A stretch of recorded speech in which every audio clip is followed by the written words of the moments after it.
قرآن مجید کی جو تعلیمات ہیں اور قرآن مجید میں جو کچھ باتیں بیان کی گئی ہیں وہ قیامت تک باقی رہنے والی ہیں، وہ ایکسپائر ہونے والی نہیں ہیں۔ بعض مرتبہ ہم میڈیکل سے دوائیں لیتے ہیں اور ٹانک وغیرہ لیتے ہیں تو اس پہ ڈیٹ آف ایکسپائر لکھا ہوا رہتا ہے، یا بیفور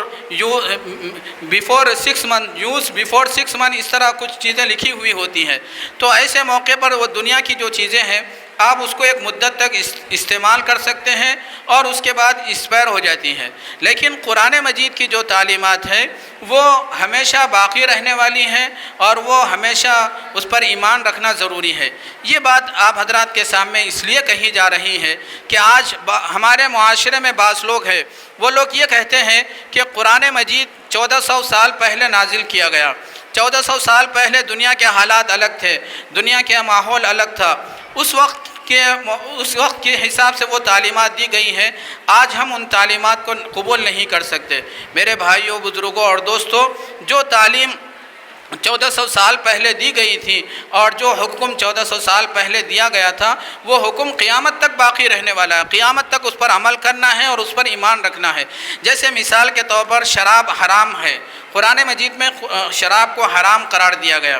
اب لوگ یہ کہتے ہیں کہ یہ اس زمانے کی بات ہے جب شراب صحیح نہیں بنتی تھی یا شراب صحت کے لیے مضر تھی، نقصان دہ ہے، لیکن آج ایک سے ایک نئے ماڈل کی شراب آ رہی ہے، اس لیے اس کو حلال ہونا چاہیے۔ یا سود کے بارے میں، جو سود لیتے ہیں، انٹرسٹ لیتے ہیں، اس کے بارے میں کہا جاتا ہے کہ یہ پرانے زمانے کے سود تھا جب حرام تھا، لیکن اب جو نیا زمانہ ہے اور نئی چیزیں سامنے آ رہی ہیں اس لیے سود کو حلال ہونا چاہیے۔ میرے بھائیوں، بزرگوں اور دوستوں، یہ سب گمراہی کی باتیں ہیں اور فسق و فجور کی باتیں ہیں۔ ایسی باتیں کرنے والا اسلام پر باقی نہیں رہتا اور مسلمان باقی نہیں رہ سکتا۔ تو یہ ہمارا عقیدہ ہونا چاہیے کہ قرآن مجید جس طرح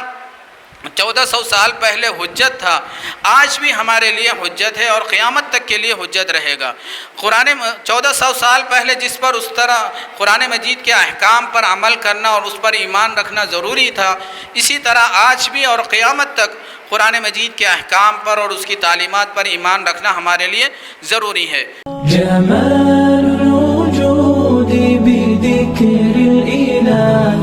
وتصفو